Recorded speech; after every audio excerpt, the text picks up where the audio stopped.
Chris the Club Nut here with a little short how to save a ferrule when you're trying to take apart your clubs. Easiest way to do this would be to use some club shield paste. You can get some from Golf Works. Some other companies make it. It basically stops the heat from moving upwards into the vinyl of the ferrule, therefore stopping it from melting. You can get it off in one piece. In this case, I'm not going to use that. This is just kind of like a how-to of, if you don't have any paste. We have these nice Mira blades that a client brought in.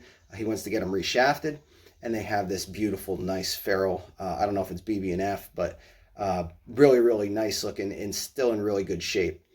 Since we have this long neck, it's going to make it a little bit easier. Some of the shorter hosel clubs, I don't know if you can do it. You just got to be a little more patient.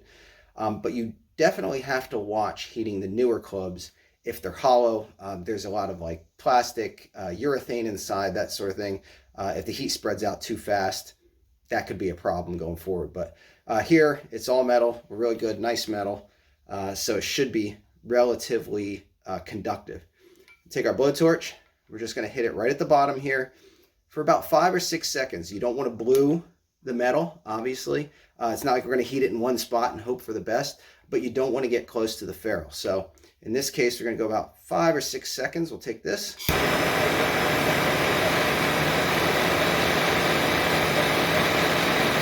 Okay, and I stayed down towards the bottom because we can with these, and I heated it up. I don't know if you could see on the camera that the condensation kind of left. Obviously, the heat is traveling up towards the ferrule, and we want to keep a quick look here. You can see how it's nice and flush, hopefully. It's not focused, but what's going to happen is you're going to see under roll if it gets too hot. Basically, the thinnest part of the ferrule is going to start basically bubbling under and melting. That's something we don't want to have. Since we heated for about 5 seconds, I've talked about 5 seconds. Do it one more time. 3 seconds. And that should, if I give it a little twist here, be enough to break the epoxy without breaking the ferrule. Now, this one was pretty cold. Probably needs another second or two. Wait for that heat to travel up the metal and give it a twist. There we go. It's not terribly hot. I mean, it's hot enough that if you let your finger on there, it'd burn you, but it's not bad. I can still hold that down by the heel, so we didn't heat it too much. We also did not melt the ferrule, okay?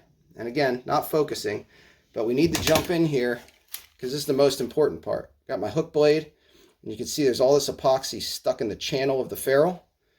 We're going to just slowly dig that hook blade in there while it's warm and try and pull that out. You don't hit the ferrule, and slow and steady wins the race here.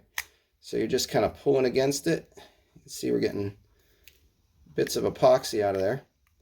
And the reason we have to do this is when I put my tool against it later on, okay, I have a nice tool with a hole about the size of a shaft.